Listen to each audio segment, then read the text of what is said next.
Hello everyone and welcome to Brilliant Brains. In today's video lecture we are going to discuss about chapter number 1 class 9th History the French Revolution.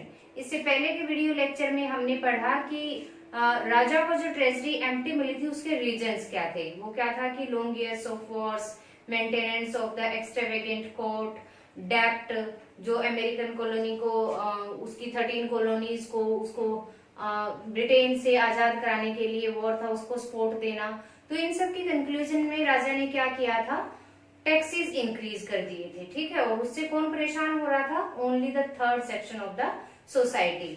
अब third section of society की दिक्कतों को और बढ़ाने के लिए और भी कुछ जिम्मेदार था, तो इस वीडियो लेक्चर के अंदर हम उसी को कवर करेंगे। क्या है सबसिस्टेंस क्राइसिस। सबसिस्टेंस क्राइसिस क्या होते हैं, निर्वाह संकट। निर्वाह संकट मीन्स हमें जिंदा रहने के लिए कुछ बेसिक चीजों की जरूरत होती है और वो भी हमें इजीली अवेलेबल होनी चाहिए, ठीक है। लाइक रोटी, कपड़ा और मकान, ठीक है। ये सब सबसे ज्यादा जरूरी होते हैं और किसी भी कंट्री के अंदर रहने वाले सिटीजन्स के लिए इनको कम दामों पे अवेलेबल कराना, इजीली अवेलेबल कराना या तो वहाँ की गवर्नमेंट का काम होता है, और अगर गवर्नमेंट वहां पर नहीं है तो जो राजा है उसकी जिम्मेदारी होती है।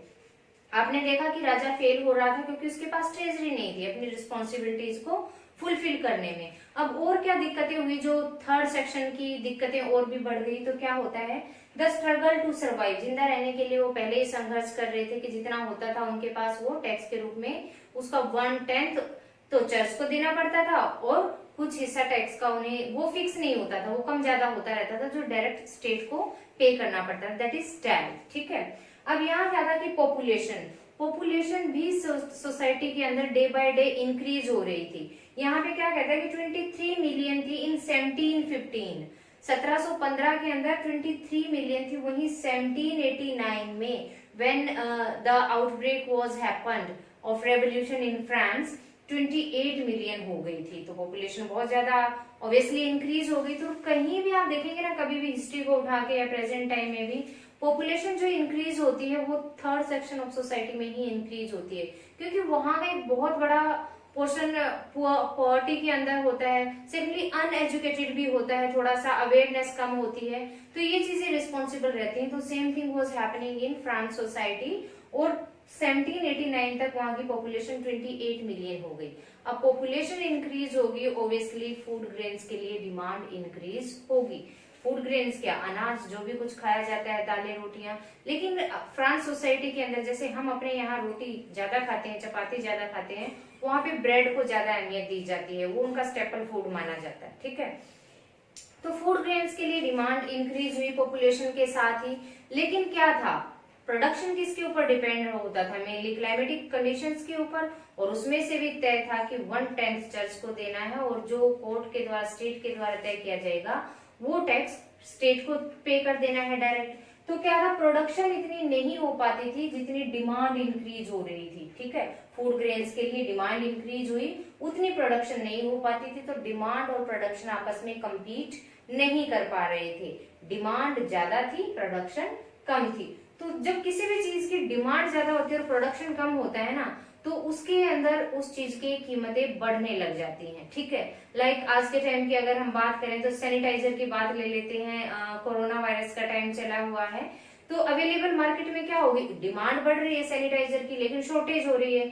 तो क्या करते हैं प्रोड्यूसर्स, उसकी रेट को बढ़ा देते हैं। और बढ़ाना अब किस लिए, बेनिफिट गेन करने के लिए। तो जिसकी कैपेबिलिटी होगी वो उस चीज को ले लेगा। तो वो कैपेबिलिटी किस के अंदर थी उस टाइम पे फ्रांस के अंदर, नोबेल्टी और क्लर्की के अंदर, फर्स्ट स्टेट और सेकंड स्टेट के अंदर। वो तो अपने फूड ग्रेन का बंदोबस्त कर लेते थे।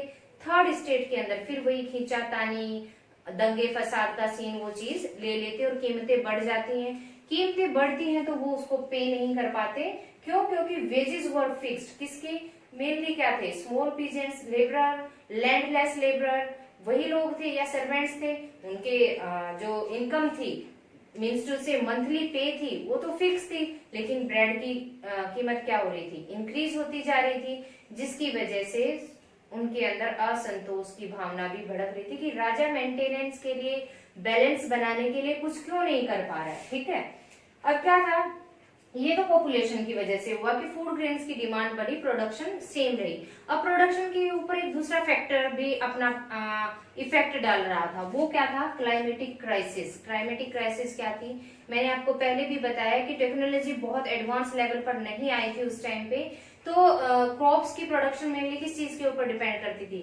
वेदरिंग सिचुएशन के ऊपर, कि अगर फसल को बारिश चाहिए उस टाइम पे नहीं हुई तो ड्रॉट आ जाएगा, और अगर फसल पकी हुई है, हेल हो गई, ओलावृष्टि हो गई, बारिश हो गई, तो वैसे स्पॉइल हो जाएगी, र्यून हो जाएगी। तो क्या था कि कई बार ड्रॉट हो जाता था, कई बार हेल हो जाती थी। तो ये क्लाइमेटिक क्राइसिस भी प्रोडक्शन के ऊपर इफेक्ट डाल रही थी। तो इससे क्या होता था दोनों ही सिचुएशन में? रिड्यूस्ड हार्वेस्ट, फसल की के ऊपर इफेक्ट आएगा, वो उतनी अमाउंट में प्रोड्यूस नहीं हो पाएगी, खराब हो जाएगी। तो इस सब ने सबसिस्टेंस क्राइसिस को जन्म दिया, बढ़ावा दिया। Population plus climatic crisis. Subsistence crisis means जीवन निर्वाह। जीवन निर्वाह मीन्स अपने जीवित रहने के लिए जो रोटी कपड़ा मकान की जरूरत होती है, उसके लिए भी third state of the French society was survive. वो संघर्ष कर रहा था। इजीली वो चीजें उनकी एसेस में नहीं थी, ना ही इकोनॉमिकली और ना ही फिजिकली वो अवेलेबल थी। तो ये सब चीजें उसके लिए रिस्पॉन्सिबल रही। आई होप कि आपको ये क्लियर हो गया होगा कि subsistence crisis plus treasury, empty treasury were responsible for the reasons that the third state was going to be against the king. Thank you and kindly like, subscribe and share my video.